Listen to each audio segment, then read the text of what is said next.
Hi, this is Anna Imagination with the Healing Garden, and welcome to Philosophical Coffee. If you are new to the show, I am a philosophical scientist. I have 30 years in philosophy, psychology, sociology. And this space, one moment, this space is used for my 90-minute healing show. I go into how you can apply healing to your life, how basically educating you and the masses on philosophy so that you can better apply the psychology of healing to your own life. I dive deep into narcissism, boundary setting, communications. And with that, I also get into, in the midway, I go into meditation, positive affirmations, and holistic methods to also apply. That usually happens midway through. Be sure you have pen, paper. It is vital to create the neural pathways in your brain. Be sure you use pen and paper during the journaling sessions. Again, it's literally to create new neural pathways in your brain. If you type it out on a computer, it's not going to do it. You have to write it down. So says my neuroscientist friends. So I've been doing a lot of work with narcissism. And to be honest with you, I am probably going to spend the rest of my life just focusing on narcissism, PTSD, and those are the two primary ones that I focus on. Almost everything can be linked to these two behavioral defenses, as I like to call them. My psychology, if you are new to my show, is very, very different. I do not do anything by the book because the book is garbage. The book is written by fourth perspectives who never studied anything in philosophy, which means they know jack and fucking shit about the psychological mind. So my approach is very, very different. And the forte of my work is narcissism, PTSD, and everything else is pretty much a symptom of those two things. It was funny because I forgot PTSD because I've been so focused heavily on narcissism that I forgot about a week ago that that PTSD was something legit. It really is. And I was watching Stranger Things, and they were breaking down Will's PTSD in the show, and my daughter wanted analysis on it, and I'm like, oh no, they're spot on. That's PTSD. Will did not have PTSD. He was experiencing, paranormal, supernatural things linked to the show, but it was a reminder of, oh yeah, PTSD is very much like. So I want to break down the 4 stages of trauma. The 4 stages of trauma is where a lot of people get a lot of mental illnesses. I hate using that term. Behavioral defenses confused. The first stage is the amnesia stage. This is where the subconscious mind does level 1 shit to keep you safe. This is where you get amnesia. This is where you really start to have gaps in your memory. This is where you might alter events. Your subconscious mind will alter events. And that's all designed to keep you safe. Now, all through all 4 levels, amnesia continues. This is a stage that carries over into the next. The second stage of behavioral defenses is your invasive perspectives. This is where behavioral defenses are created using an invasive perspective that is formed from a logical fallacy. And from there, if that doesn't work, it enters the third stage, which is what I refer to as multiple consciousness disorder. And the DSM-5 calls this multiple personality disorder. But I had multiple personality disorder, and that's fucking bullshit. It is multiple consciousness disorder. So I talk a lot about multiple consciousness disorder. And then the last stage is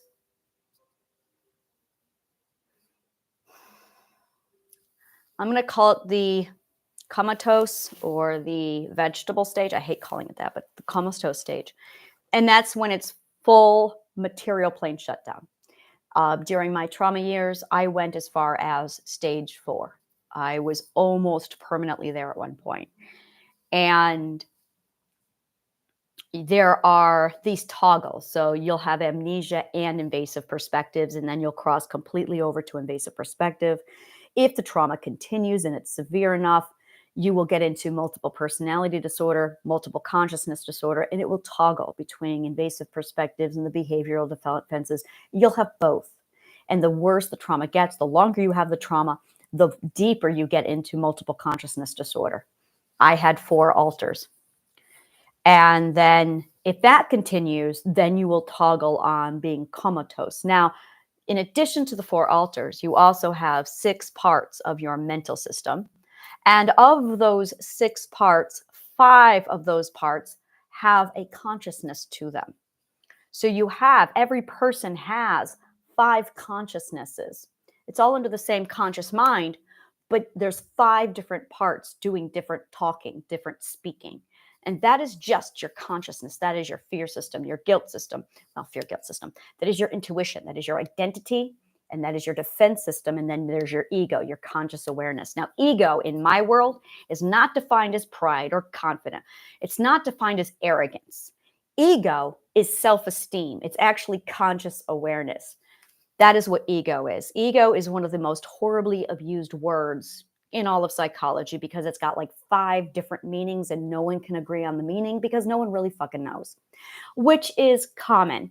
In logic, we have a rule. And the rule is if it's consistent, it's true. And if it's not consistent, no one has any fucking clue. So you're looking for consistency. And this is where it gets really funny because if it's inconsistent, it's because no one has a fucking idea. So ego falls under the definition of inconsistent.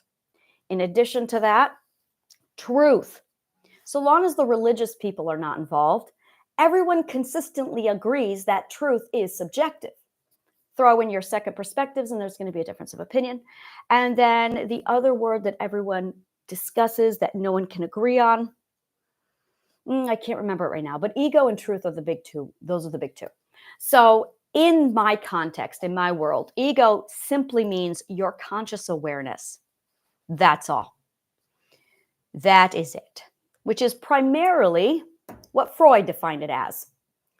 Then there's a whole lot of, there's a whole lot of other things happening there with it. So, there's a lot of abuse that goes on with words. Word abuse is huge. So,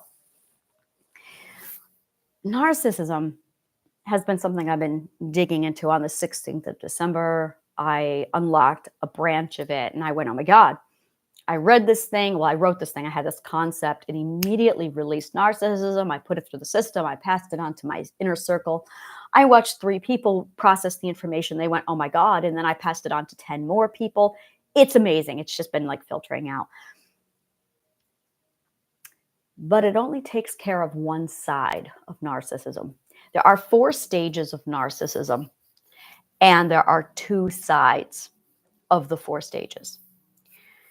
There is, and this is where you have to understand emotional transaction to understand all the stages of narcissism. This is where narcissism hides.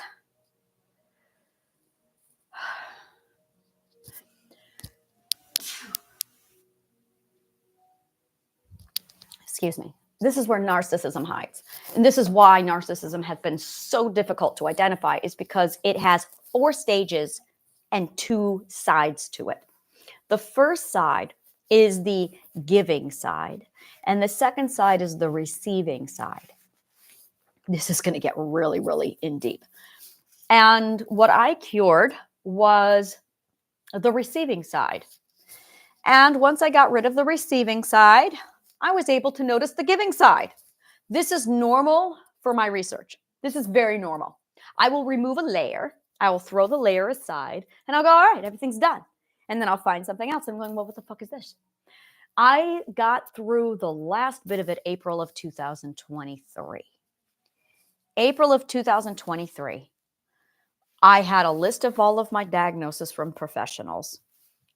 And I was done. I went, there you go. It's all done. And I'm looking at it going, well, wait a minute. According to professionals, there should be nothing here, but there was. I was given a massive diagnosis, reflection from a certain somebody. Went through the diagnosis. I took care of it all. Sat back and went, well, there you go. It's done. But there were still elements. And I'm going, well, what the fuck is this? It doesn't exist. There's like 3 mental illnesses I found that do not exist according that no one knows about. So when I started to break down these 3 mental behaviors, I realized that they literally make up for a majority of what's really going on. And I call them identity displacement. That's the first thing. The other thing that I refer to is self-imposed enslavement disorder. And then there is post-enslavement disorder. Identity displacement, self-imposed enslavement disorder, and post-enslavement disorder. There's another one. Yeah, post-enslavement displacement disorder. And then there's PTSD, so there's your 4 mental illnesses. And when I broke all these down, I realized that identity displacement, self-imposed enslavement disorder, post-enslavement displacement disorder, that summed up literally every symptom that's out there. Every behavior now does fall under those four.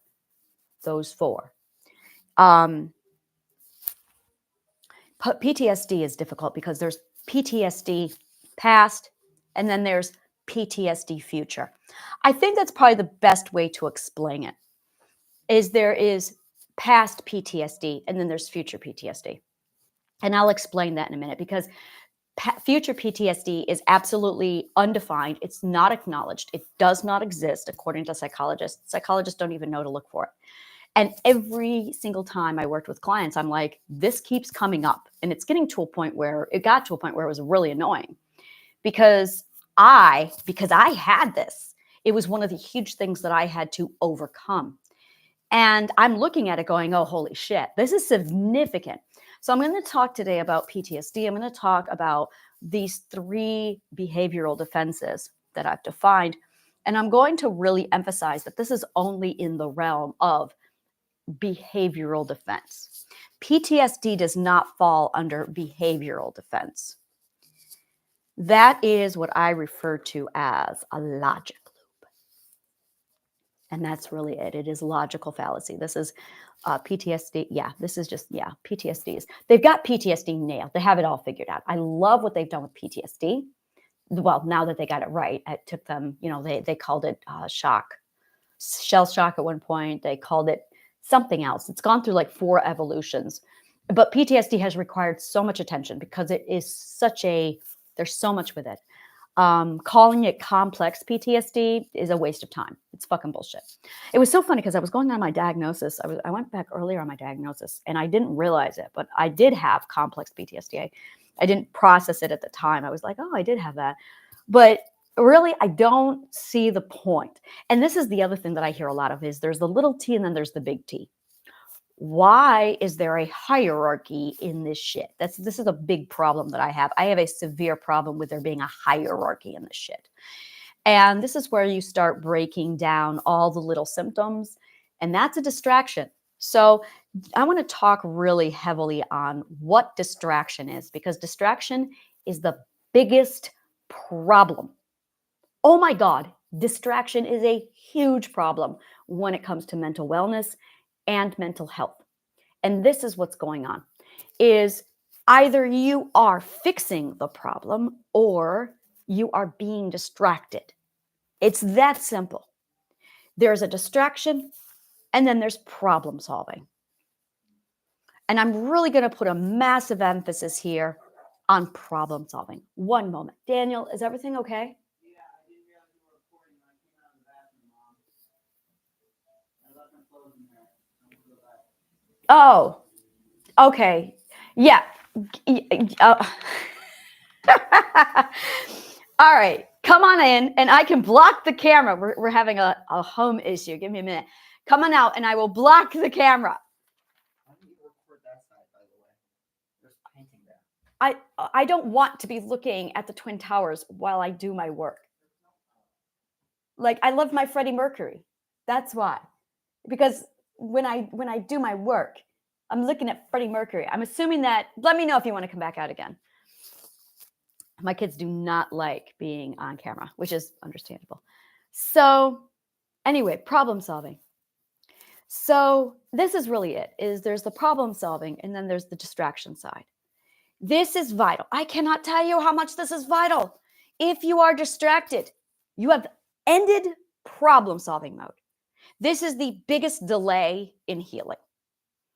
I'm going to really emphasize this. I really want to sit down with every one of you, grab the coffee and be like, we need to have a talk. This is the talk.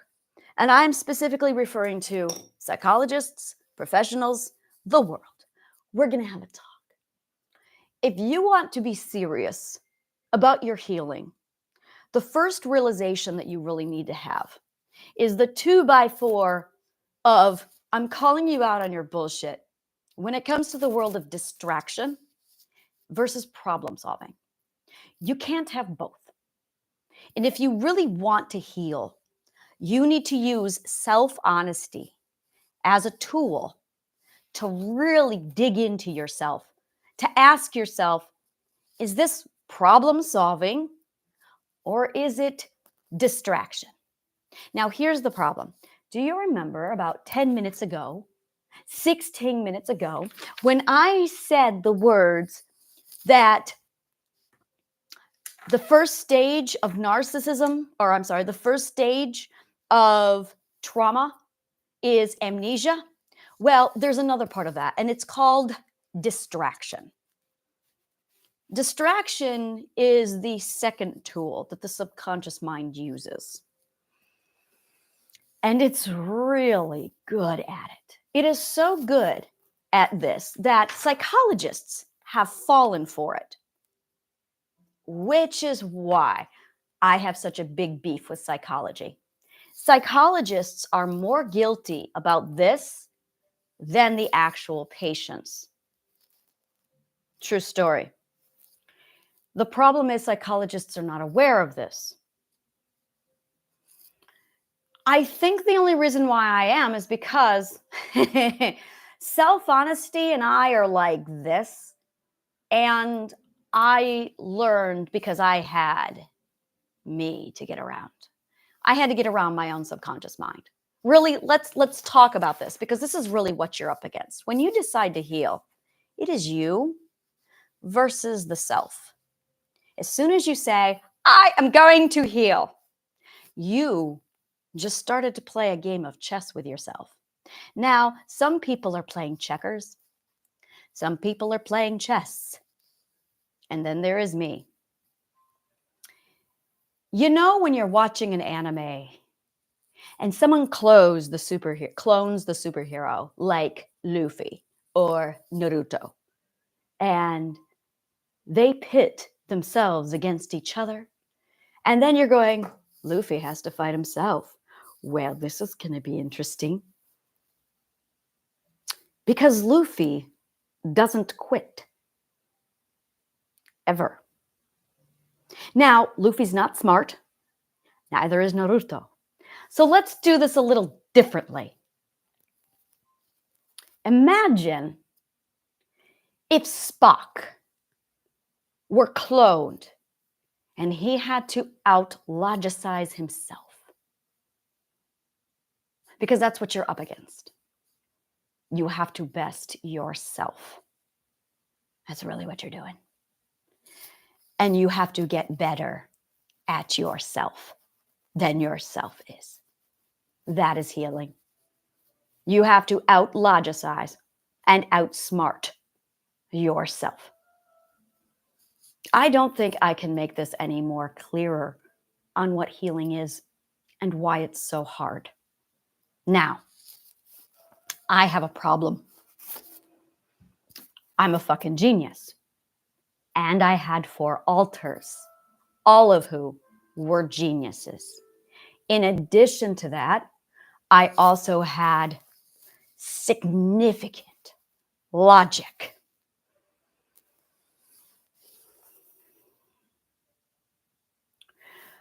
So when I decided to heal, I had to outlogicize 4 of me. It was a grueling 30-year chess match. This is why it took me so long to heal. I'm going to say it again. This is why it took me so long to heal, is because I had to outmaneuver 4 of me. So when you decide to heal, you have decided to enter into a game of chess with yourself. You have to get smarter than yourself. You have to become more aware of yourself than yourself is. You have to learn all of your dirty little tricks. There are certain dirty little tricks that the self uses that are so predictable and so systematic that they're undeniable because everyone does them. We're back to what is consistent and what is inconsistent. If it's consistent, it's true. So I marked down everything that was consistent with every subconscious mind. You are welcome. And there's 2 things that constantly stand out: amnesia and distraction. So once you understand that distraction is the number 2 defense that the subconscious mind uses, now when you sit down to play chess with yourself to heal, the subconscious mind is going to do one of 2 things to you. It's going to distract you, and you need to overcome that to problem solve. So that's pretty much your 2 battles: distraction versus problem solving. Now, in addition to the distraction, the subconscious mind is always also going to throw amnesia at you. So now you're looking at memory loss and distraction to prevent you from problem solving. It is really fucking good at this, and no one is aware of it. Because no one is aware that this is going on, 99% of people get distracted and have no clue that they're distracted. The only way to tell if you are distracted is to ask the question, are you being honest with yourself, and are you problem solving? Because if you are not being and practicing total and complete naked, raw self-honesty, you're bullshitting yourself. That is part of the subconscious mind's ploy, is the BS. The BS, the amnesia, and it says things like, I don't know, and I'm fine. Everyone from every country says these words. That's the subconscious mind saying, your head on the money, and I don't want to talk about it because I know exactly what that is, and I don't want to look at that because it means I'll have to deal with my demons. So a lot of every single subconscious mind uses distraction and amnesia in the forms of I don't know and I'm fine. And it does it all the time. Every time we self-meditate, every time we look inward, every time we start asking the questions, every time we get close to the right answer, the subconscious mind goes into hyperdrive and distracts, completely blanks you out, distracts you. ADHD. You'll get caught up. Ooh, squirrel. You'll forget you're having an argument. You will have an alternate conversation that will suddenly come in. You will change the subject. These are all tactics of a subconscious mind that will literally change the subject and wipe your memory in one go. Oh my God, that is such a classic move of a subconscious mind. Change the subject and give you amnesia at the same time.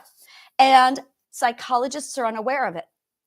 So you'll be in the middle of a session and you'll ask the question, you'll hit the nail right on the head.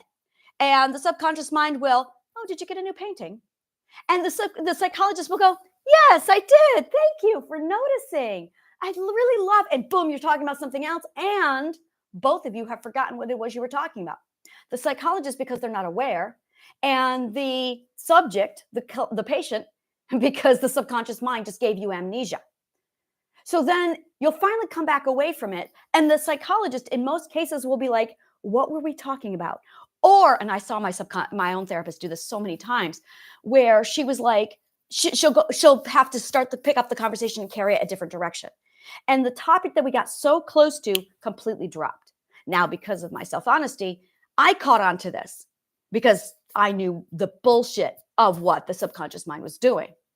So I was finally able to teach my psychologist, my therapist, this is all the tactics and all of the game changes that my subconscious mind does. One of my favorites was canceling appointments. I told her right off, look, I'm going to cancel appointments on you. This is what my subconscious mind does. It cancels appointments. Look for it. It will come up with excuses and reasons why I can't make the appointment, and it will delay. Sure enough, the very next week, I called up and I'm like, yeah, I can't make it. Is this your subconscious mind? Oh, yes, absolutely. You need to come in. I do, yes. And there you go. That is how the subconscious mind works. It's crafty. So this is distraction and amnesia combined in one. And once a psychologist is aware of these tactics, they can do so much better navigating you, but they don't know. They're mostly unaware of it. Now, the flip side of this is you and your relationship with self-honesty. How much do you really want to heal? Because this is what this is going to come down to, is how honest you have to be. Because this is the journey of self-honesty when you decide to heal. This is what it comes down to. You have your self-honesty. Yes, I want to heal. Okay, this is what it's going to cost you. Your fear needs to be addressed. And your fear almost always comes down to you don't know who you are. You don't think you can survive. Your survival is on the line. Your belonging is going to become compromised. And belonging, that's my word for your community. And community is basically being accepted by people. And this is, such an archaic mentality. This is your ice age, there's safety in numbers. And that is still programmed real heavy in all of us. The safety in numbers fear is so old and one of the hardest things to overcome, because it's just so ancient. And this is the driving factor behind abandonment, the driving factor behind when I was a child and I was 10 years old, my father said to me that if I don't obey the rules, I will have to find another place to live. And what that meant was there we were at 10 years old going, oh my God, how am I going to eat? Where am I going to live? Where am I going to? This is traumatic. And it was a very common parenting tool in the 80s and in the 90s. And a lot of people still do this. And it's highly traumatic to force a child literally being cast away. That's what it is. It's really traumatic. When you think about it, you are threatening a child with castaway. We call this, I love this.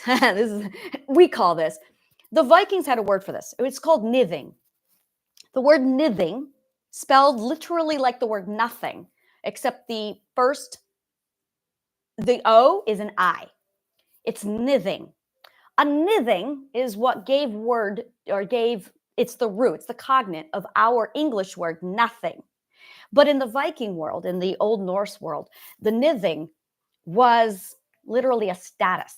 So there's the earl, there's the jarl, and then there were the freemen, and then there were the slaves, and then you were nithing. If you were nithing, you literally existed outside the law. Literally, the law did not apply to you, which meant you had no community, no shelter, and anyone could kill you, and it was fine. In turn, you could kill anybody, and it was fine, because you were literally outside of the law. To be deemed a nithing was the most greatest of dishonor, but it was also a death sentence.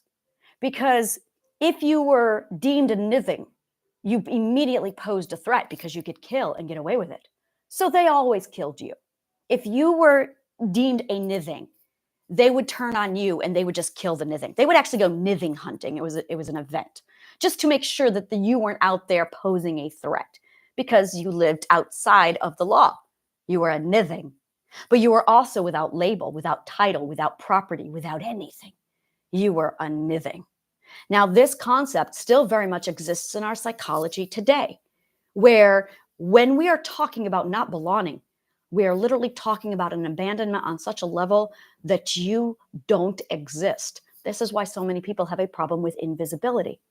This is one of the most basic of fears that is embedded in most of us when we are children, when our ignorant parents say shit to us like, well, if you don't like my house and my rules, you need to find another place to live. Parents really need to stop saying that to people, because what they are doing is compromising the self, because now you have to choose. Do I want my self-love, or do I want to fit in so I don't die?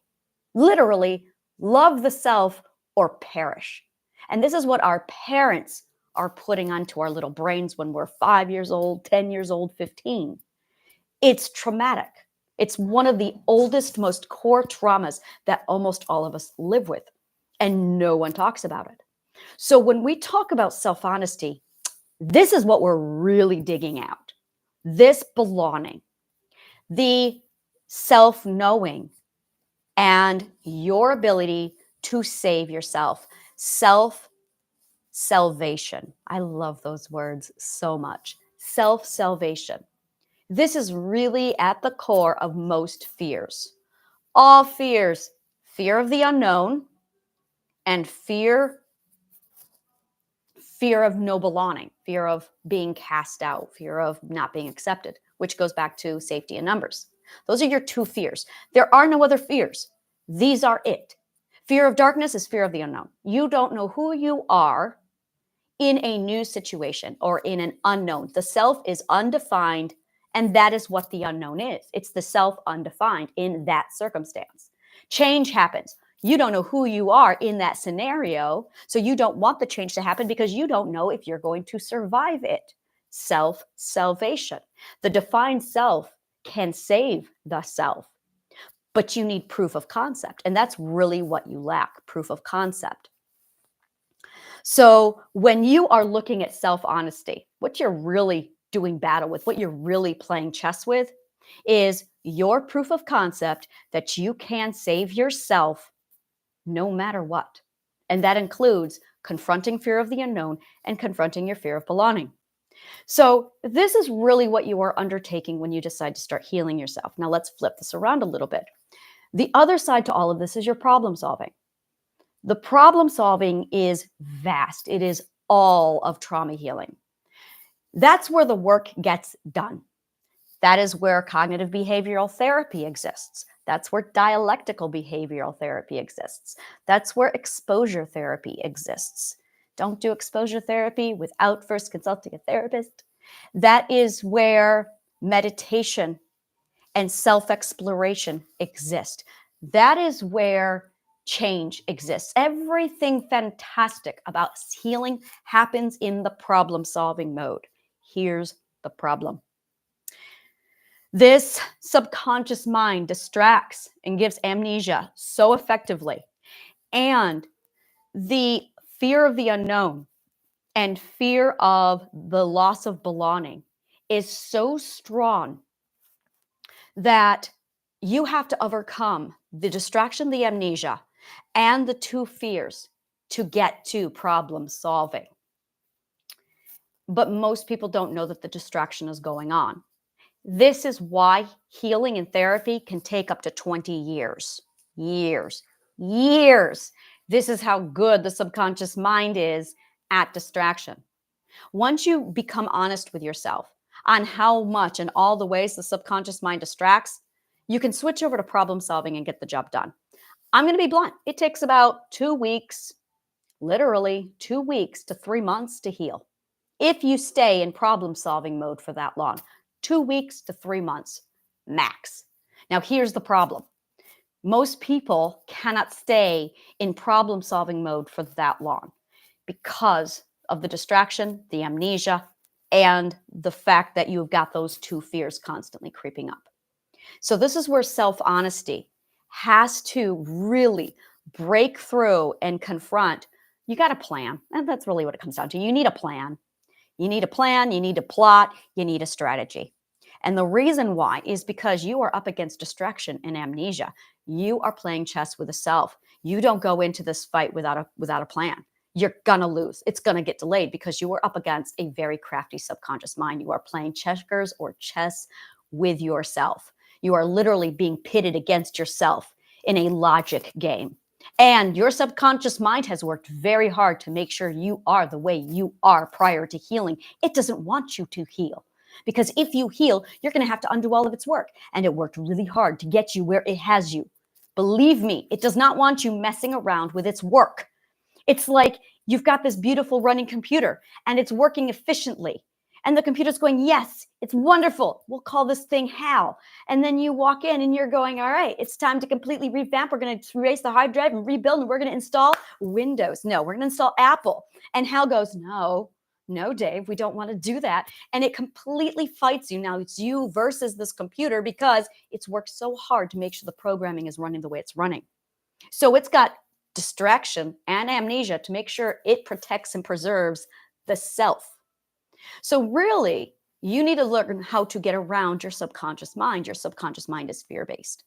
Your subconscious mind is so fear-based, it's predictable.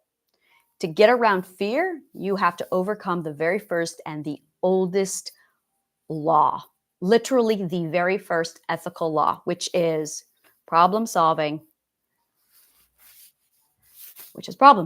You have to quell your emotions to the point of being able to problem solve. It is emotional discipline, and it is the first ethic. Being able to discipline your emotions enough to switch over to problem solving. And to do that, you really need to address your fear, because your fear is immediately going to trigger, distract and amnesia. Now, once you're honest with yourself and you've got your plot, you've got your plan, you've got your strategy, this is why we need a self-care regimen, is because the self-care regimen addresses your fear, which is what a lot of people lack. And the fear is literally just an undefined self. That's all that fear is, undefined self.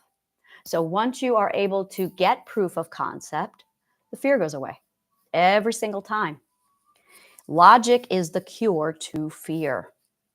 It literally resolves it.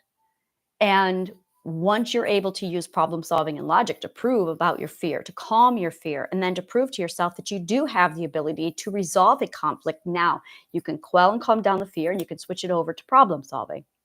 Problem solving is where the healing happens. But what happens almost every single time is people get that distraction, and suddenly they're way off in left field. So the kinds of distraction that the subconscious use, the biggest distractions of all, we're going to go over all of the distractions. Your symptoms is a distraction. Your diagnosis is a distraction. And this is where I get really like, psychologists should know better. When a psychologist talks about your diagnosis, it's a distraction. When you are Googling how to manage your symptoms, it's a distraction. Energy reading and tarot cards is a distraction. People are not going to like me, and I don't give a shit. Generational trauma is a distraction. Talking about what happened to your ancestors 2,000 years ago, distraction. DNA trauma, distraction. You can't heal yourself. You can't quell your own fear. Why are you focusing on what happened to your grandmother 4 generations ago? Distraction. You're not being honest with yourself. You're bullshitting yourself. Excuses. Those are distractions. All the reasons why you can't is a distraction. Medical conditions are a distraction. Thinking that your medical conditions are causing your mental illness is a distraction, because placebo effect, psychosomatic symptoms. When you think, therefore you are. This is where the philosophy really comes in handy. I am, therefore I think. Therefore I am. When you start to understand this philosophical concept of what the state of being is in existentialism, and how what you are, what you do, how you act affects what you believe, which then in turns become who you are, now you've got all the power. Which brings me to the word authority, which is really, really what no one's talking about. This is what it all comes down to. 100%. If I were to draw a pyramid, like a massive umbrella of all mental illness, of everything that is psychology, authority is at the top. Everything starts with authority. You want to know why you're traumatized? Because someone made you think they took your authority away. You want to know why you're still traumatized? Because someone made you think that you don't have authority to change it. You want to know why your trauma was so severe? Because you think that you can't change and take control with your authority. You want to know why you feel so helpless? It's because you don't have your authority. You want to change, but you can't. Take your authority. I was watching this with Stranger Things last night. I loved it. It was the episode when Billy was confronting, Billy, the slime ball. He was narcissist. Oh, stage 3, stage 4. No, he was a stage 3 narcissist. And he was narcissistically abusing Max.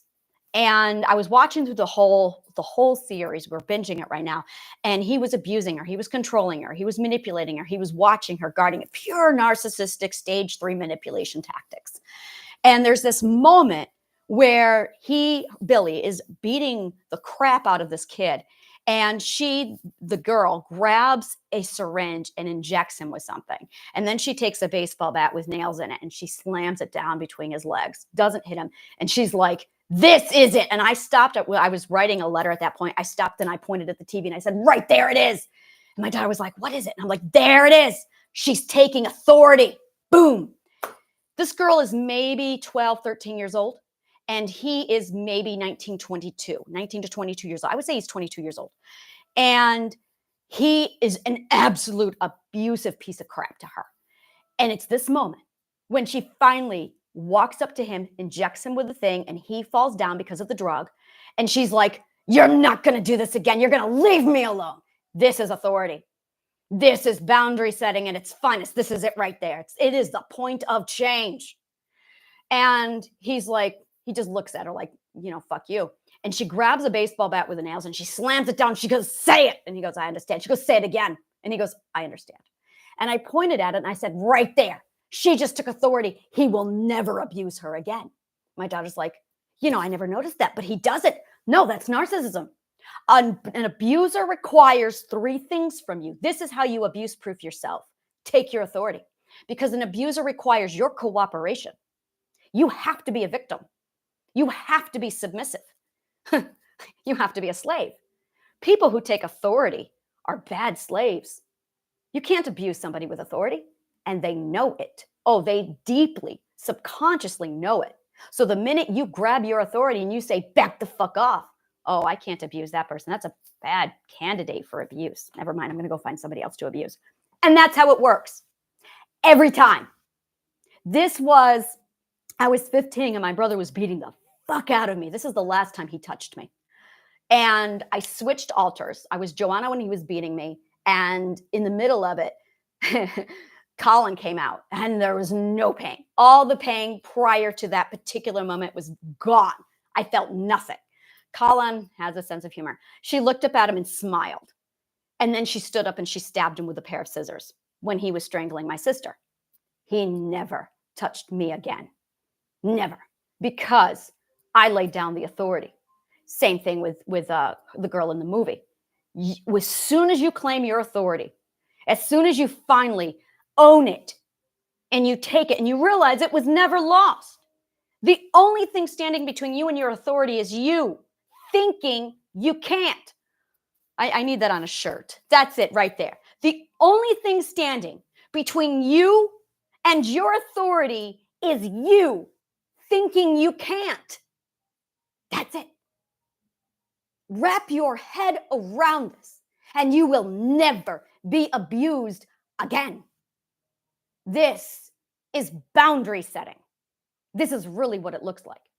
It's you declaring, no one's going to fuck with me again. Period. Because you won't let them. They can't. It's not negotiable. There is no boundary setting at that point. It's your aura. It's your energy. You have found your power. People respect that. Abusers shrink from it. Oh, they're not somebody that's not a good abuser. And that's it. They literally do this. Abusers really, they have this subconscious scanner of who is weak and vulnerable, who can't fight me, who is easy to manipulate. And once you become aware, you're immune. Your authority literally is your immunity to abuse. It is such a powerful, powerful thing. It's extraordinary. It is so beautiful. And this is the difference between problem solving and all the bullshit distractions that the subconscious mind comes up with. So I'm going to say it again. Your symptoms are a distraction because you're not taking authority when you focus on all of your symptoms. You don't need skills to manage your symptoms. You need to take your authority to get rid of the mental behavior. That way the symptoms stop. You don't need all of this information on the diagnosis. You need the authority to just set into your brain and it all goes away. It all goes away. You don't need tarot readings to tell you if your energy is off. Can you not feel your energy off? Your energy is off because you haven't claimed your authority, because you are not being true to yourself. You don't need fucking cards to tell you this shit. You just need your authority and you need to claim it. But every time you grab a tarot card, every time you grab a chakra stone, you're fucking around because you're not problem solving, because you're not thinking about your authority. You hurt because you're not aligned. To thine own self be true. Bottom line, your authority, I love you, Shakespeare. Your authority is yourself. Whenever he says, to thine own self be true, he is referring to you taking your authority. And you're not doing that when you're looking at tarot cards. You're not doing that when you're messing around with chakra stones. You're not doing that when you're focused on generational trauma. You're distraction. If you can't heal yourself in the present now, why are you fucking around with what happened to your ancestors 1,000 years ago, 200 years ago? It's not the point. And here's the beautiful thing. Once you solve your authority problem and you problem solve, all of the other stuff goes away. All of it goes away. It is all a distraction. It's all a symptom. There's one person, she had significant physical pain every time she was submissive to a narcissist. It was extraordinary. Very powerful psychosomatic symptom. Severe physical pain every time she submitted and bowed down to a narcissist. It was extraordinary, like clockwork. It was just a sacrifice of her authority. That was the consequence. And the only cure was literally just claiming her authority. If she just stood up to the narcissist and said, back the fuck off, don't ever touch me again, the pain would go away. But she was so focused on the pain. And this is what I mean by that first ethic. That first ethic, this first ethic is the core to all of this. This is really, it is the very first thing. This is something that's going on in our minds before we learn how to walk. This is how we learn how to walk. This is what I learned from my children. You have a toddler who wants to walk. We are bipedal. This is what we do. We have to stand. Like it's an amazing thing for us human beings. As soon as we start to see, it's that mimic mirror repetition response. All these people are walking around on two legs. Why can't I? And my children were unique with this. They would sit on the, I don't think it's very unique. They would sit on the floor and my daughter would just go, ah, and she would scream out of frustration because she couldn't stand. Now, screaming was not problem solving. Now, some parents, helicopter parents, will jump up and stand the child up for them. Don't do that. Don't do that. They need to get so angry that they hit the point of change where they say, screw this shit. I'm going to stop screaming and I'm going to learn to stand. But we don't do that. We don't do that. That is authority. Self-authority. The very first abuser you have to overcome is yourself. The very first person you have to overcome and overpower is your own self. Either you've done it or you haven't. This is it. This is the first ethic. You have to overpower your emotions so much that you lay down your own law to thyself. Self-authority. It's the moment when you say, all right, emotions, shut the fuck up. I'm going to problem solve and I'm going to stand. It's the very first thing we learn. Or we don't, because our parents help us coddle the entire time, which is why some children are delayed in walking. It's because they didn't self-authorize. Self-authority is the save key to all of this. Self-authority, and you literally have your get out of jail free card for the rest of your life on 100% all abuse, including your own abuse on yourself. Self-authority is the gateway to nirvana. I cannot emphasize that enough to you. It is gold. It is that discipline that says, I'm going to put it down, tell myself to get myself under control, have the discipline to quell my emotions enough to think. It is literally logic. Oh, it is. We're going to get right down. It's the amygdala versus the hippocampus. That's really what this is. It is like this chess match between the amygdala and the hippocampus. And they're fighting it out. The amygdala, if you don't know. The amygdala is where all the emotions come from. Well, the hormones that cause the emotions. It's the secretion thing. And the hippocampus is the logic. And it's literally the standoff. And it's really, this is it. This is extraordinary. I love this match. Is watching the hippocampus fight with the amygdala. And this is it. This is the difference between problem solving and emotional turmoil and chaos. And this is the physical brain science of what's going on. Either you have the discipline to say, I've had enough of this garbage, amygdala, shut the frick up. The hippocampus is in charge. And now you turn over to logic. Now you still need emotion. You do not want to suppress the emotion. That's different, and we're going to get into that. What you want to do is discipline the emotion enough to problem solve. And then from there, what you want to do is manage, regulate. You need 100% of your emotions. What emotions do is it is all of those messages from your subconscious mind telling you the status report on your mental health condition. So if you suppress your amygdala, if you suppress your emotions, what you are really doing is ignoring all of those check engine lights in your car. You have stopped changing your oil. You have stopped getting an alignment. You've got the car and you just aren't doing any of the maintenance. That's what you are doing when you suppress your emotions. So discipline does not mean suppress. Discipline means there's a time for logic and there's a time for emotions. The logician will say, all right, we're going to put the emotions on hold and problem solve. Blame is a distraction. Blame is the biggest distraction. Talking about who is responsible is the biggest waste of time. It is also the narcissist's number one favorite, most lovable thing to do is the blame. I love the song in Into the Woods. No, what matters is the blame, somebody to blame. If that's the aim, give me the blame. Just give me the boy. She was very much in problem solve mode at that point. And she's like, why are we all talking about the blame? There is literally an entire song in Into the Woods called, But It Isn't My Fault. My fault.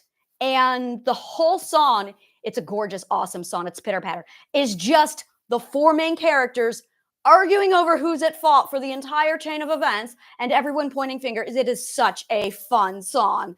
But that's the whole song, is just a bunch of people bickering over who's to blame and no one's problem solving until Bernadette Peters steps up and says, it's the last midnight. Let's problem solve this thing. And it is really the difference. Oh, it's great. And right after that, they get into accountability. Maybe I shouldn't have done A. Maybe I shouldn't have done B. Maybe I was responsible. Maybe I did cause that. The whole play shifts at that point because people start being accountable. Because if you're not problem solving, you're wallowing in your own filth, feeling sorry for yourself. There's a time to feel sorry for yourself. Believe me, it is part of healing. It is one of the most beautiful, overlooked parts of healing is self-pity. It is healing to finally take that moment and say, poor me. Believe me, you need to do it. It's a changing point. And our disgusting society shames us for it.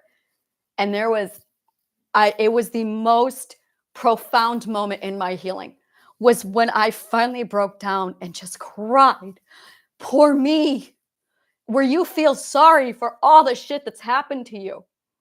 And it's the acknowledgement that what you've endured was that fucking bad. Poor you. But there's a time and a place. And the time for that is not during the emergency when the ship is going down and you got a massive hole in the bottom of the ship. The time for that is when you are unsure and you are safe and the healing is over and you're done. And that's where a lot of people are, is they are in a sinking ship and they're just talking about who put the hole there. That's not going to get you anywhere. That's a distraction. You've got a hole in your ship is sinking, and you want to talk about what your great-great-great-great-grandfather went through. Fix the damn boat. Problem solve. To discipline your emotions instead of suppressing them, acknowledge them and think. Thinking is not the same thing as suppressing. Thinking is switching over to your hippocampus. Suppressing your emotions actually is not. Suppressing your emotions is just going numb. That is dissociation.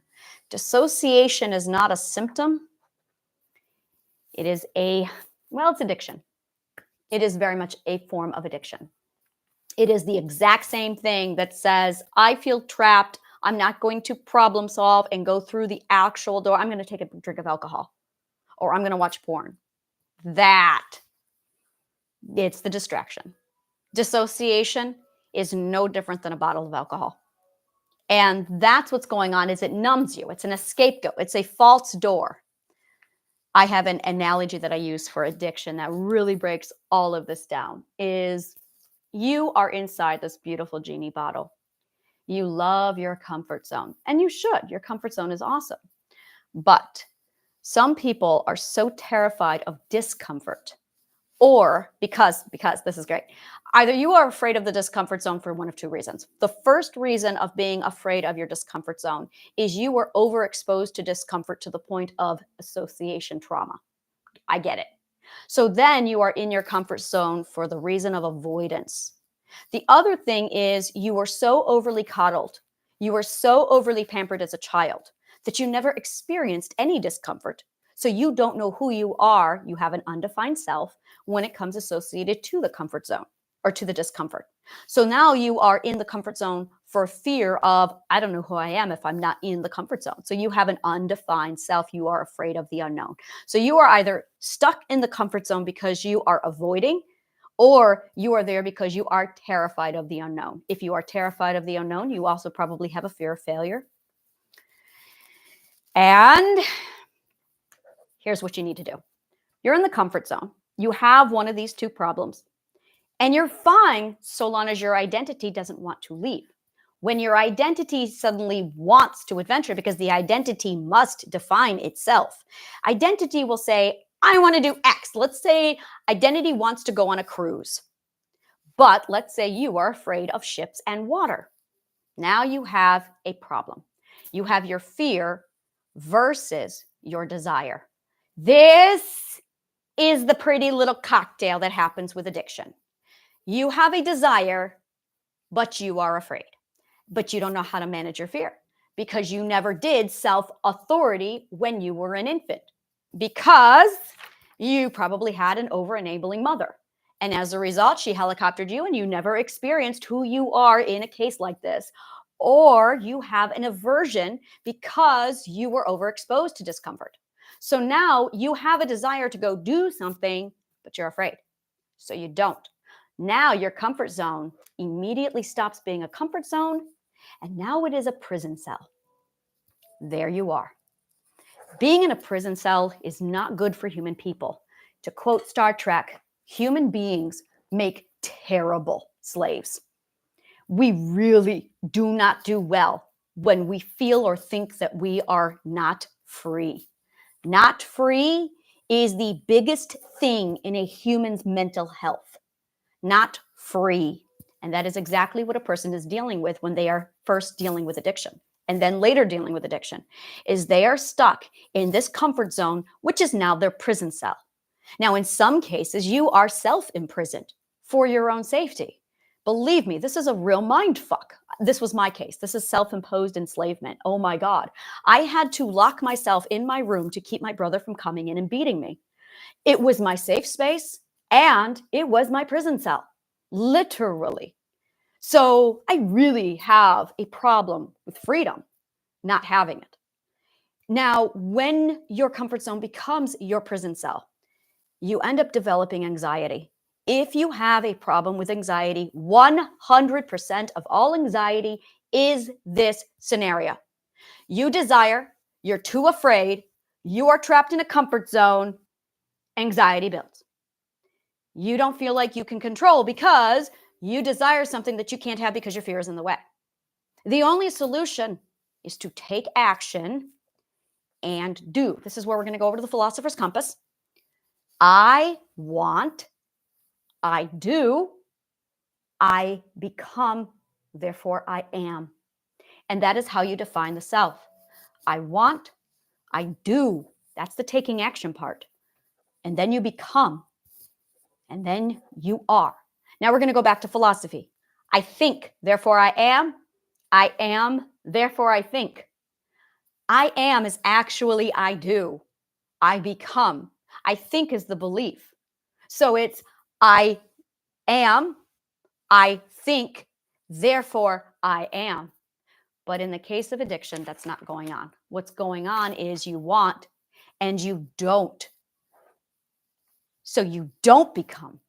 So you don't know who you are. And now you have an undefined self. Look at that. But that's the problem. You have an undefined self. You lack proof of concept. This is the cycle. This right here is the cycle. Is you lack proof of concept. The only way you can get proof of concept is if you do and if you take action. Now, addiction comes in with this. The anxiety, ironically, creates discomfort. And what are we afraid of? We're afraid of discomfort. Now, discomfort is coming into your comfort zone, whether you like it or not. Suddenly, your comfort zone stops to exist because you have anxiety. You are losing, and your comfort zone is getting smaller and smaller because it's a prison. But you're afraid of discomfort, which is why you're in the comfort zone. So you pick up a bottle to escape. So you look at porn to escape. So you go dissociate to escape. And the discomfort decreases. That's the delusion. Now, we have something in our beautiful brains, our beautiful batteries, called energy preservation. Energy preservation is the most powerful thing inside of our beautiful bodies. It's the most beautiful thing in the entire world. Energy preservation is really fucking powerful. Energy preservation, we're getting into physics now. In physics, when you have something that is preserving of energy, you're actually referring to preserving resources. You will require less fuel. I don't need to go into it. This is basic economics. We know this. Energy preservation is huge. So when you take a drink from alcohol, when a person dissociates, the energy preservation is huge. This is why the reward is so big. It's because doing and taking action requires a lot of energy. Now, this is where metabolism gets into place. Really think about metabolism. If you are sitting there and you found a way to teach your brain that you get satisfaction while preserving energy, that is more powerful than heroin. So instantly the subconscious mind goes, oh, that's good, do that again. And within what, two tries, the addiction has set in.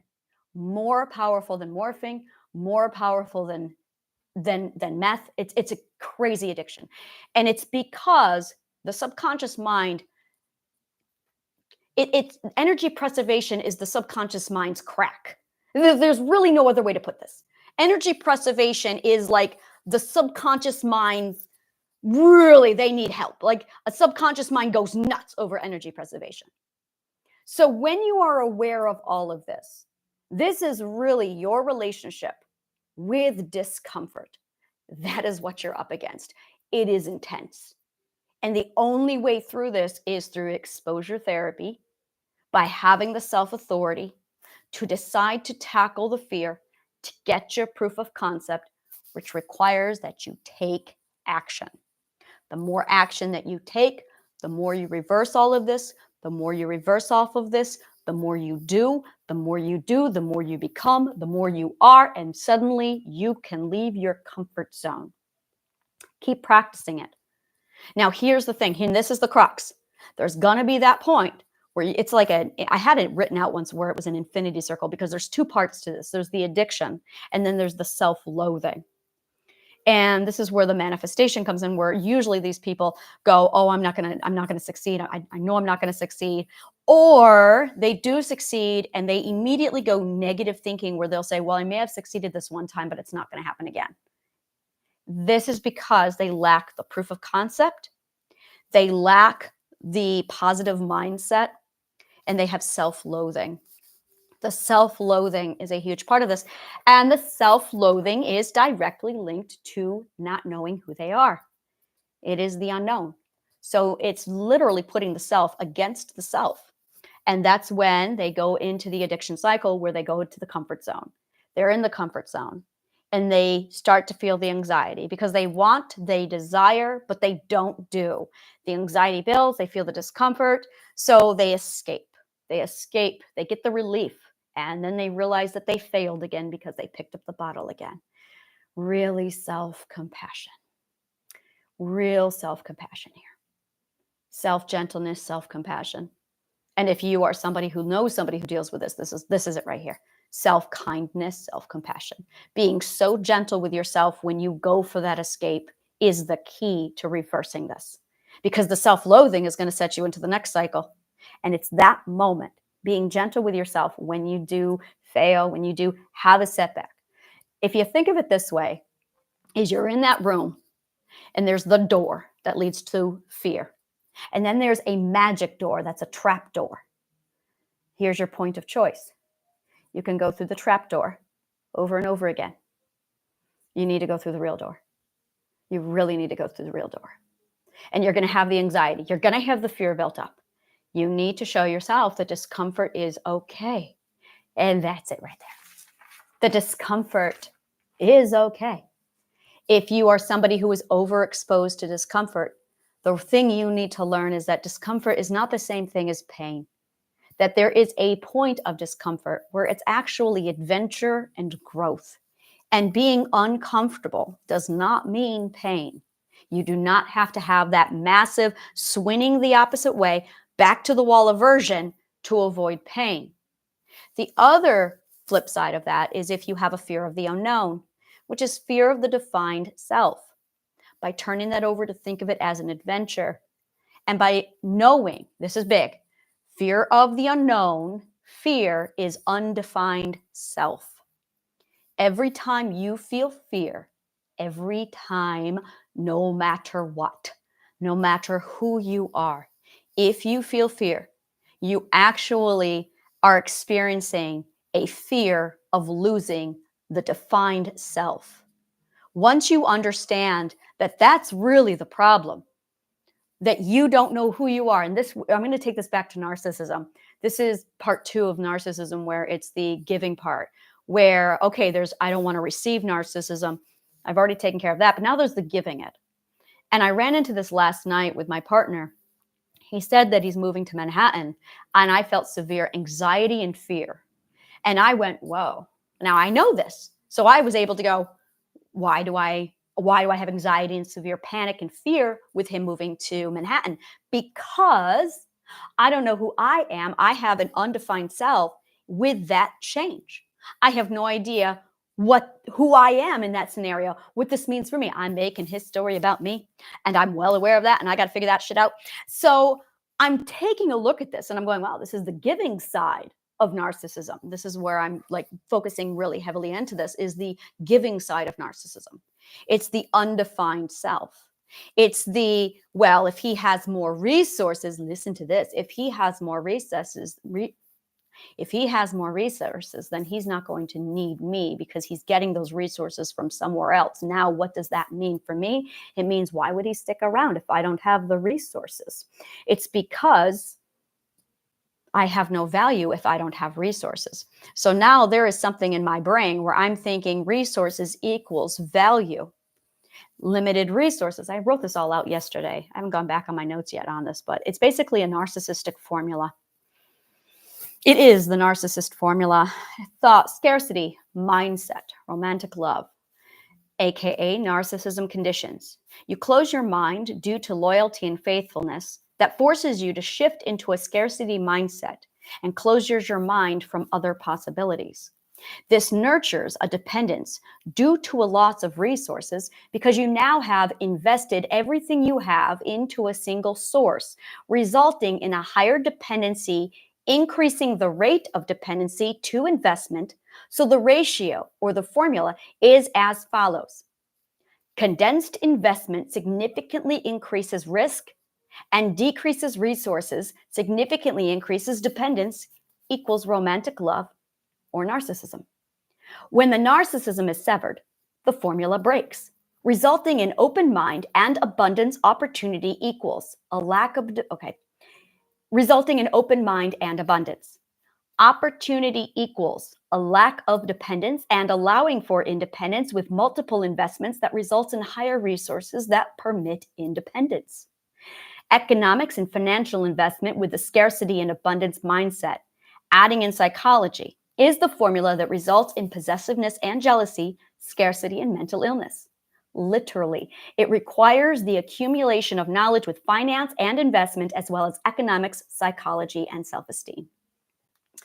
So literally, economics is the cure to narcissism because we're looking at literally just your investment in resources. And you associate your value, your own worth, with how many resources you can provide for another person. So if they have access now to other resources, what good are you? Why would anyone love you without your resources? I don't know. That's what I'm working on right now. The problem is, love is to value without profit or gain. But most of us were taught that if you don't have value, that leads to profit or gain, which is why we say, please let me serve you. Please use me, is because we associate our own value literally with how we can serve others. It's the undefined self, ultimately. We're back to the undefined self. Who am I if I'm not being used? Why would anyone want me? Why would anyone love me if I have nothing to offer?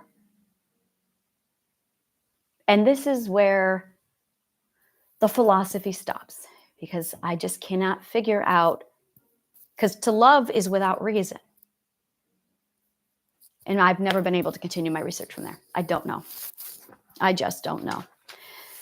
So we're going to go ahead and gratitude journal, meditate, deep breath in.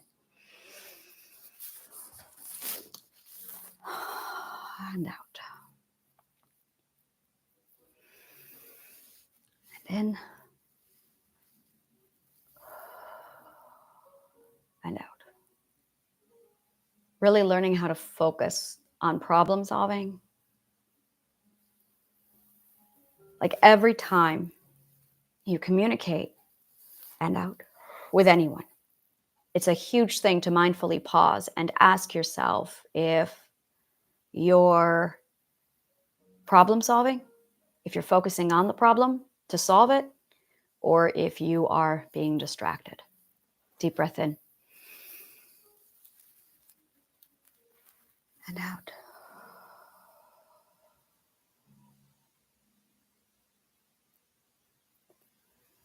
And deep breath in.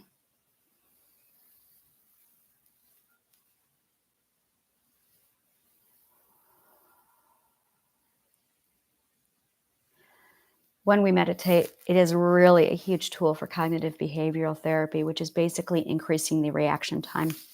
You have a point of reaction time in your brain when you are triggered to the point of the response, equivalent to when you are in a car and you are racing the car down. And then you see an accident, so you have a reaction time.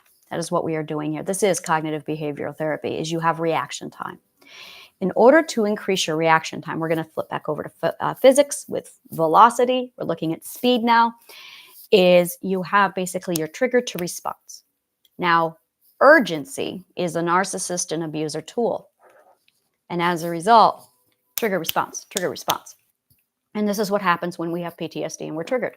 This is what happens when we are in the world we're in with the rat race. There's so much urgency because we have a very narcissistic society that no one slows down. So that reaction time is almost non-existent. Our goal is use meditation to cram some space and then increase that reaction time so that when you're triggered, it takes a while. There's no response.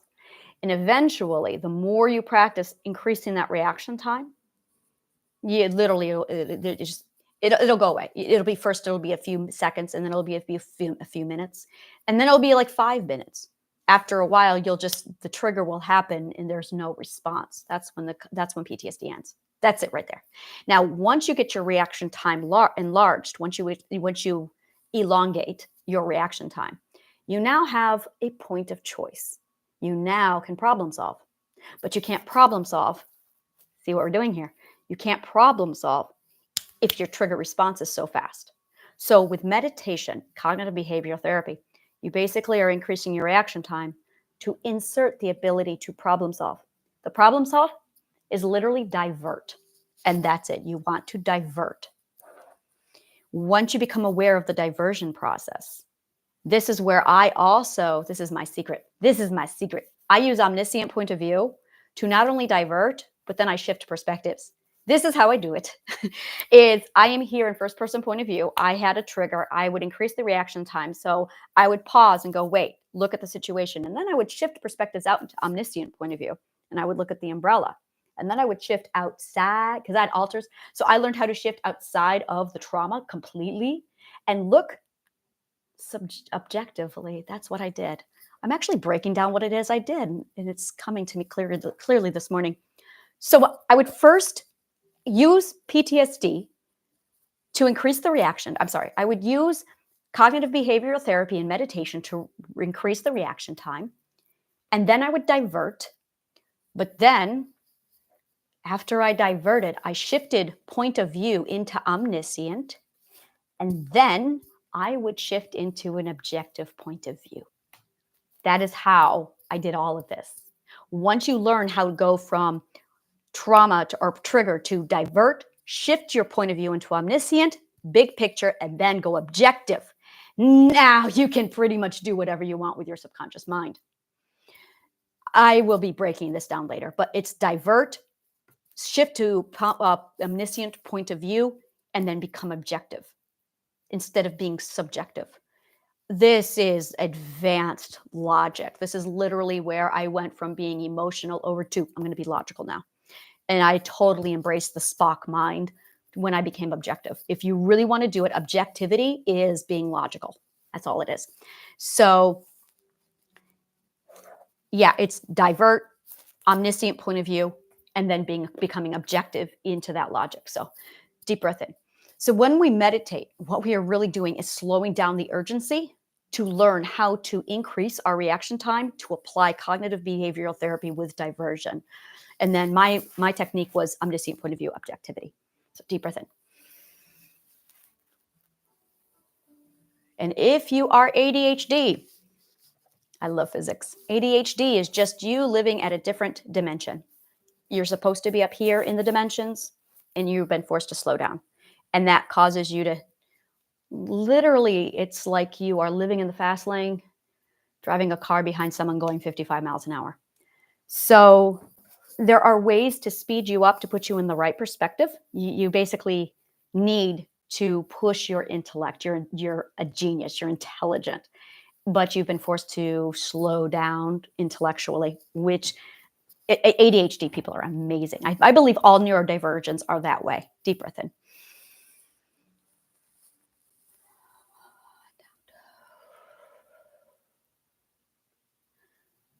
Deep breath in.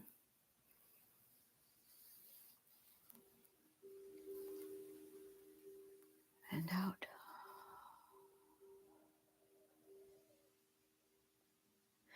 Box breathing. In, 2, 3, 4. Hold, 2, 3, 4. Out, 2, 3, 4. Hold, 2, 3, 4. In, 2, 3, 4. Hold, 2, 3, 4. Out, 2, 3, 4. Hold, 2, 3, 4. In, 2, 3, 4. Hold, 2, 3, 4. Out, 2, 3, 4. Hold, 2, 3, 4. In, 2, 3, 4. Hold, 2, 3, 4.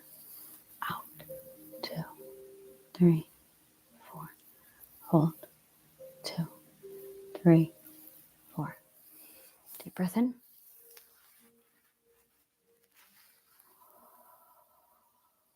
And out. Using pen and paper, because this creates neural pathways in your brain, we're going to do you are statements for gratitude journaling. You are statements accesses the mimic mirror repetition response so that the you are is penetrated and literally retrains you to think differently than using I am statements. I am statements don't work because we learn through mimic mirror repetition response. So you are grateful and fill in the blank with whatever you need. Pen, paper, because it's going to create neural pathways in your brain. And I recommend doing this for about 5 minutes. We're going to do this. Just you are grateful for.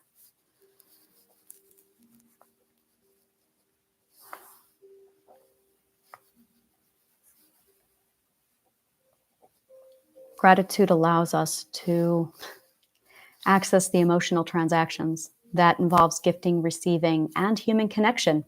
I love that. I love it so much. You are grateful for.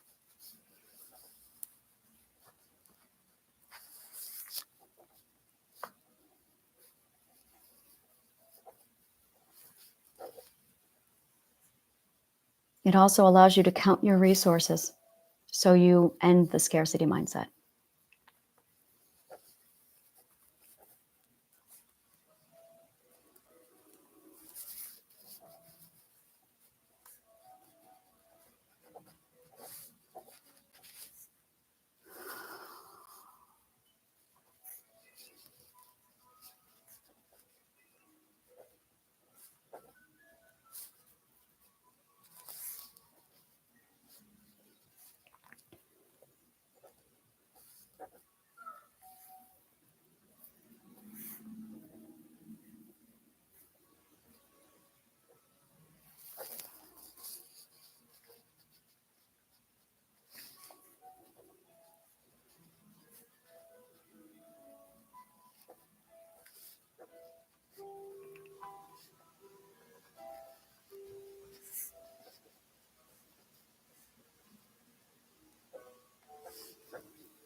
Deep breath in.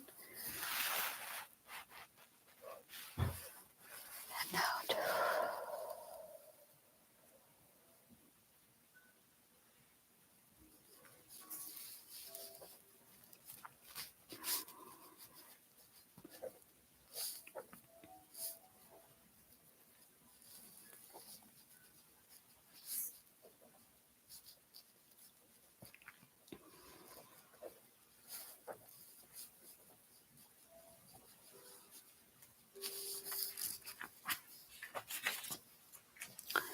After this, we'll switch over to positive affirmations, which is you are statements. And you'll want to choose qualities that you have in yourself and that you also desire. Choosing the qualities you desire is vital to creating the characteristics that you want. We're back to that philosopher's compass with I want, I do, therefore I become, and I am. And that is all. You are qualities. You are kind. You are honest. You are resilient. You are authoritative. Make sure you write that one down. And you can also say, I am grateful, or you are grateful for your authority. That's a big one. Because when you start to really think about authority and your ability to grasp authority, honestly, it's like the one positive affirmation. You are authoritative. You are authoritative. You are authoritative. You are in control of your authority. You have the authority to change. You have the authority to do. You have the authority to accomplish. As soon as you start thinking about authority and you really start to wrap your head around this concept, it's a game changer.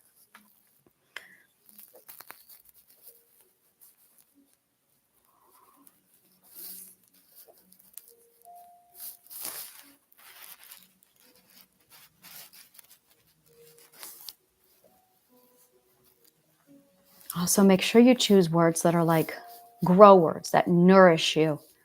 Big deal.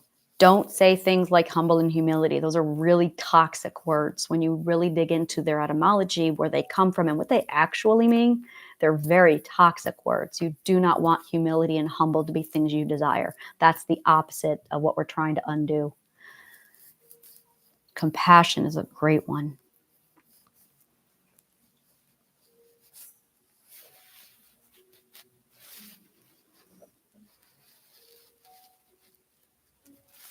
Appreciative is another one.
Honorable privilege are words that I love to say. Honorable privilege is beautiful.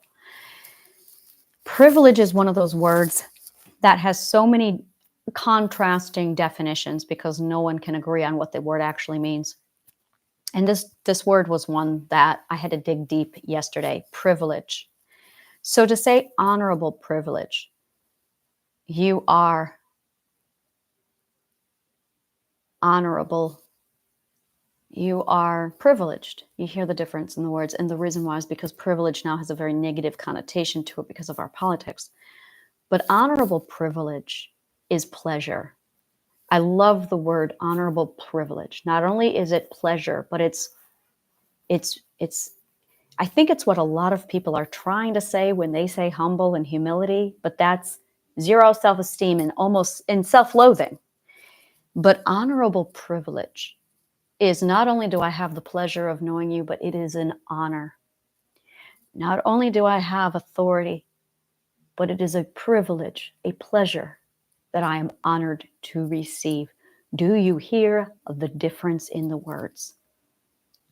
Honorable, privileged authority, pleasure, privilege.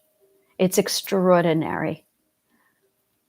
It's honorable privilege is I such a beautiful positivity that I love. It's so healthy. Like it's like granola for the ego. It's just so healthy. Honorable privilege.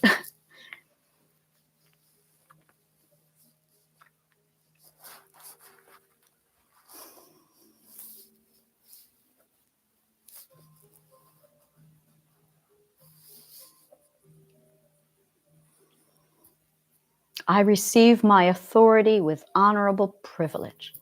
You receive your authority with honorable privilege. That's it.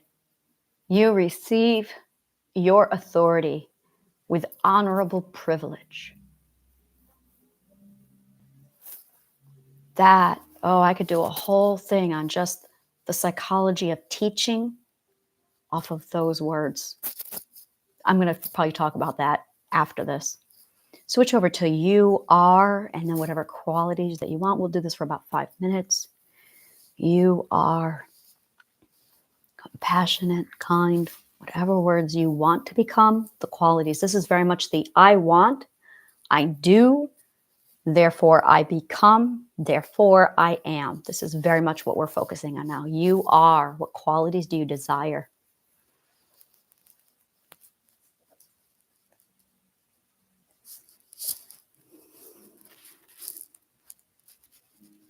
I love curiosity. That's one for me. You are curious.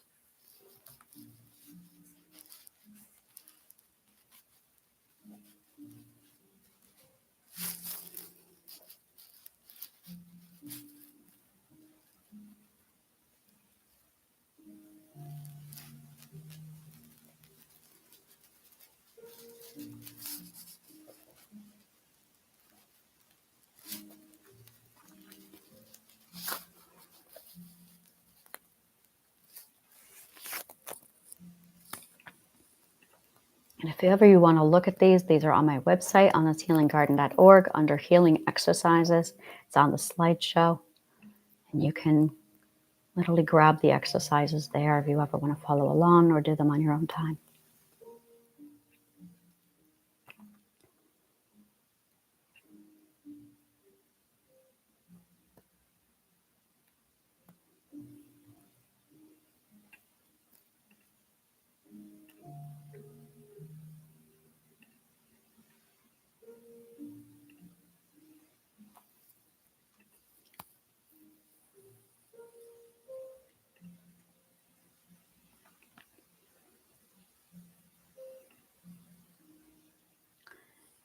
You are free.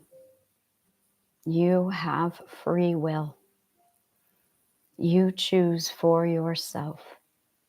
You are your own authority. You claim your authority. You claim your power to change. You belong.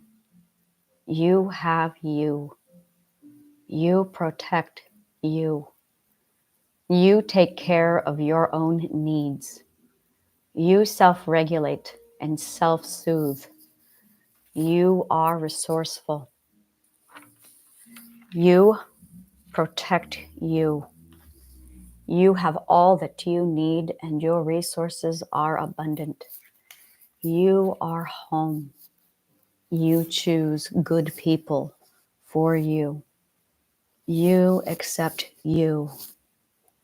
You are safe to talk and be heard. You are safe to choose. You are safe to love yourself. You care and value yourself and others without gain or profit. Love is valuing others without gain or profit. You are love. You love you. You trust you. You are safe to come out of hiding now. You are safe to remember who you are. You are safe to be seen. You are safe to be heard. You are safe to create. You are safe to grow. You are safe to change. You are safe to imagine. You are safe to trust the right people. You defend yourself. You know who you are. You know your story. You know your value. You are equal to all others. You problem solve through your fears. Your opinion is as valuable as all others. You know your name. You know what you are. You know your truth. You self-govern. You are resourceful. You are accountable. You trust yourself.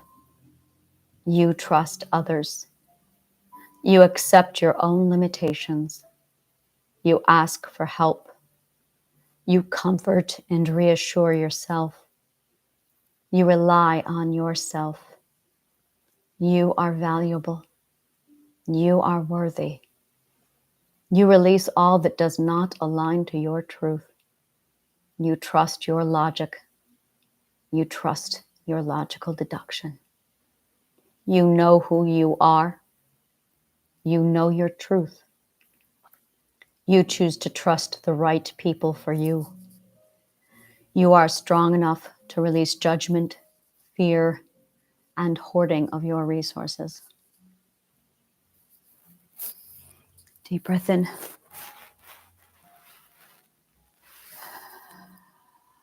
And out.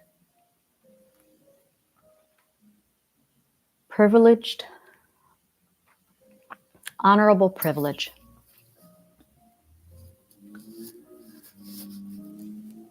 Authority and arrogance are really, they're almost always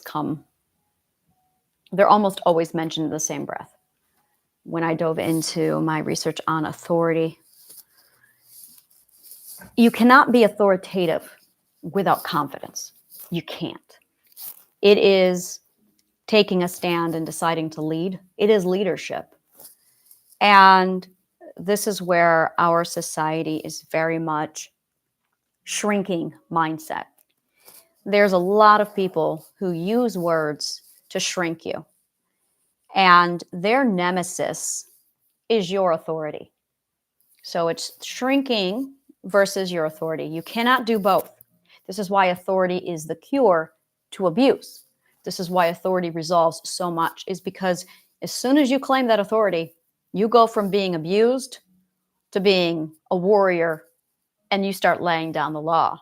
This is the difference between sleeping in the sewage and being a queen on a throne, taking the lead and dictating and making decisions.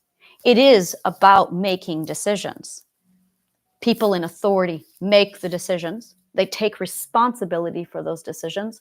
And with all of that authority and all of that decision making comes your power.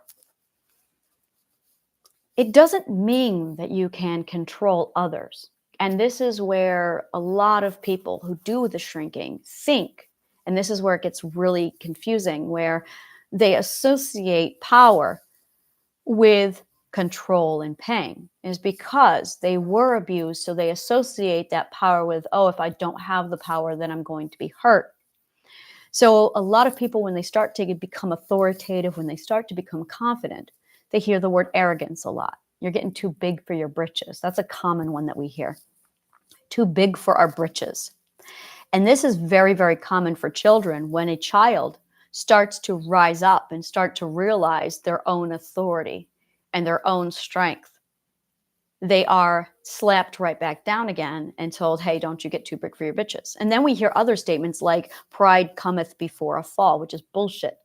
No, it doesn't. What happens when you get pride is you become authoritative. And again, these are all things that are designed to keep you small so that you don't grow, so they can keep abusing you. The people who don't want you to become authoritative are the people who hurt you. And when you finally start to come out of your shell and you finally claim your authority, this is where we get into imposter syndrome. Imposter syndrome is one of those things that's really not understood. When I hear people talking about imposter syndrome, I hear things like, well, I feel guilty. And what they're really feeling is shame, because they have been made to feel bad for taking care of themselves. That is not at all anything to do with authority. And when you start stepping into your authority, there's a lot of people who are going, oh, I don't feel like I belong here. I'm waiting to be found out at any minute. You have not claimed your authority. That is not authority. That is trying to stand up, trying to drop it down. But there is that guilt in you that's been conditioned to shrink. And that's where the shrinking really conflicts with the authority. And there's a battle that goes on between the shrinking mindset that we have in our society and the authority. And here's the thing. There is this authority that is being doled out in our culture. people deciding who gets the authority and whose responsibility is to shrink. This is really interesting because in a sociological point of view, this is where it gets fascinating. The people who are expected to shrink are children, women, mentally ill, disabled, Black, minorities, basically everybody who is not white cis. That's a lot easier to just say that. If you are a white cis man, you are allowed to be authoritative. Everybody else is expected to shrink. There's the king at the top, and everybody else is the king's subject. Well, this is called narcissism. So our culture is embedded with this shrinking mindset. Every one of these people, oh my God, LGBTQ is on here as far as who is and who isn't allowed, transgender. Oh, and then there's the white cis men who don't conform to the white cis man, and they're expected to shrink. And that's because they didn't man up, or they're mama's boys. They've got white cis man, non-conformist traditionalist white cis man literally has a label and an abusive title for everybody. And it's this horrific conglomerate of, if you literally do not fall into this precise definition. I was talking to one of my clients the other day, and we were breaking this concept down, and it's basically rednecks fall into this category, and Trumpsters fall into this category. What was it? It was rednecks, Trumpsters, white trash, and there was one other group. And it was extraordinary to see how our society revolves around this white cis man. And if you are not in this group, but it's traditional white cis men, then you need to shrink and you're not good enough. And then they have labels for you. And the labels is what defines us to shrink. And we associate in our minds that authority is something we can't have. So it's this shrinking mindset versus our authority. And we become afraid of our own authority. Authority becomes synonymous with fear because that means we're going to get abused. That means we're going to lose our identity, or we're not going to have it. We already don't have our identity, but we're going to become self-defined. Who are we? If it's the unknown, because we've never had it. That's a big one right there. It's the unknown because we've never had it. And of course, we're back to the belonging. If we don't shrink like we're expected to, if we don't fit into that box, then we're going to lose our belonging. So we have all of these things associated with authority that results in significant fear, significant shrinking. And it's because of this dichotomy of the authority versus the shrinking. And really, to overcome this, and this is it, to overcome this, it's back to that self-salvation. Self-salvation literally is the very first thing that gives you authority. It's realizing and recognizing, taking inventory of your own resources. It is knowing that you can problem solve through any obstacle that may arise. And once you start to realize all of these different pieces are on your plate, that you don't require other people, well, you are now building up the self. And as you build up the self, you become defined, you become known. And the more you know who you are and the more you have the defined self, the less fear you have. So suddenly, and this is the beautiful part, is the more the defined self is the direct nemesis of the abuser. It is an absolute direct conflict. You cannot have the defined self and be abused at the same time. It's not possible. So this concept of getting your authority, building up yourself so that you can get the hell out of Dodge, is very much define the self, self-salvation, resourcefulness, problem solve, define the self, define the self, define the self, define the self. The more you define the self, the more you know. And then, this is the best part, the belonging. It is literally your ability to accumulate and build your own community, which is very much possible once you have a defined self and you know how. And all of that accumulated is literally giving you the tools you require to stand up and say, I have the authority, because you have proof of concept. Once you have that, the abuser becomes so laughable. It's ridiculous how much the abuser is absolutely mitigated at this point, because they have nothing. They're powerless. This is the other thing, is power is 100% value. If you value money, suddenly the 9-to-5 job has a hold on you. If you value freedom, that 9-to-5 job goes away. If you value pleasure and enjoyment in life, that 9-to-5 job has no power over you. If you value the approval of an abuser, well, that abuser can make you dance any way they want. Value, placing value in something, and that's it really, is placed value equals power. Authority, this is big, authority is what determines who gets your placed value. Authority is placing value. I'm going to say that again. Authority is placing value, and that is power. So as soon as you get to that point where you decide to claim authority, what you're really doing is you are placing value on the self. And because you have placed value on the self, you now have authority because you place value on the self, which empowers the self. Empowers the self. Do you see how this goes? This is good. This is where it gets really fucking cool. This is like economics cubed. It's beautiful. As soon as you decide to place value on the self, it empowers the self, you claim the authority, and you place more value onto the self. This is not arrogance. This is self-empowerment. Now, the abuser is going to tell you this is arrogance. And believe me, it's going to feel like arrogance because you're not used to it. Stick with it. Trust the process. This is it.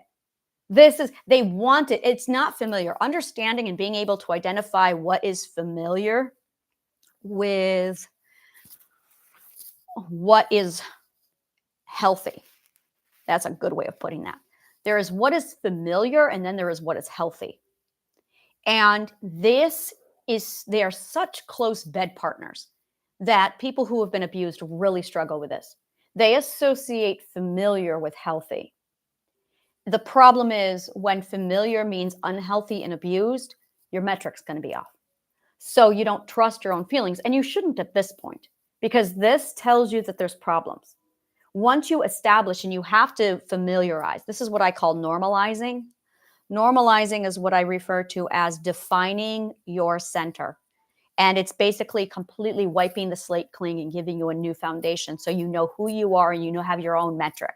That is basically, it's recalibrating. Literally, you are recalibrating yourself. Because right now, wherever you are in your healing, that's calibrated to a certain treatment. That's what is familiar. But you can change what is familiar through exposure and through a redefined self. So when you start doing this, it's going to feel weird. Trust the process. Stick with it. How do you know it's arrogance? When you can't prove it. It's not arrogance if it's true. It's confidence. If you deliver, it's true. If you don't deliver, it's like a narcissist spouting off someone else's accomplishments and they can't do anything. Well, that's arrogant. But it's when you can and you have proven. And here's the other clue. A narcissist will always call you the names that they are themselves. So if they are saying you're arrogant, it's actually a projection of themselves. If they're calling you crazy, they're projecting themselves. It actually, and this is where you need to remain objective.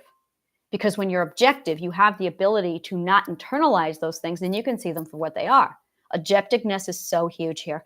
So understand that literally value equals power. Place value on the self, empower the self, get your authority, place more value on the self, and keep that cycle going. It is where you place your value that gives the power to it, gives power over you. So make sure you are not placing your authority or placing value on something that is going to hurt you. So really keep placing value above all else on the self. That way you get your authority to always place more value on yourself. That is always where most of the power should be. Most of the value should be on the self, always, because that'll keep you at the top of your own hierarchy so you can make sure and manage that nothing hurts you. That's how it's done. I'm going to go ahead and wrap this up. Thank you so much for your audience, and may the kindest of words always find you.